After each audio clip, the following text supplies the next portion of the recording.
Rinku Singh dedication చూస్తుంటే వాళ్ళ ఫాదరే కాదు, ఇండియన్ ఫ్యాన్స్ అందరూ కూడా గర్వంగా ఫీల్ అవుతారు. ఈ ఫిబ్రవరి 27వ తారీఖుని రింకు సింగ్ వాళ్ళ ఫాదర్ చనిపోయారు. ఆ బాధను దిగమింగుకుని మార్చి 1 జరగబోతున్న ఇండియా మ్యాచ్ కోసం ఫిబ్రవరి 28వ తారీఖుని టీమిండియా ప్రాక్టీస్ సెషన్లోకి అడుగుపెట్టారు. నాన్నగారు చనిపోయిన కేవలం ఒక్క రోజు తర్వాత తనకు క్రికెట్ మీద ఉన్న డెడికేషన్తో టీమిండియాలో అడుగుపెట్టినప్పటికీ మార్చి 1న జరిగిన మ్యాచ్లోని రింకు సింగ్కి ప్లేయింగ్ లెవెల్లో అవకాశం దక్కలేదు. మ్యాచ్లో అవకాశం రానప్పటికీ ఏమాత్రం బాధపడకుండా బౌండరీ లైన్ దగ్గర నించుని మన ఇండియన్ ప్లేయర్స్ కొడుతున్న 6ల్ని 4ల్ని ఎంజాయ్ చేస్తున్న విధానం చూస్తే మనకు అర్థమవుతుంది రింకు సింగ్కి క్రికెట్ మీద ఎంత డెడికేషన్ ఉందో.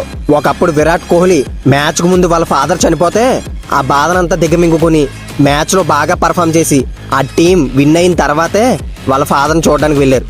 అదే ఎమోషన్, అదే డెడికేషన్ ఇప్పుడు రింకు సింగ్ కూడా చూపిస్తున్నాడు. రింకు సింగ్ ఫ్యూచర్లో ఇంకా గొప్ప ప్లేయర్ అవ్వాలని నేను మనస్ఫూర్తిగా కోరుకుంటున్నాను.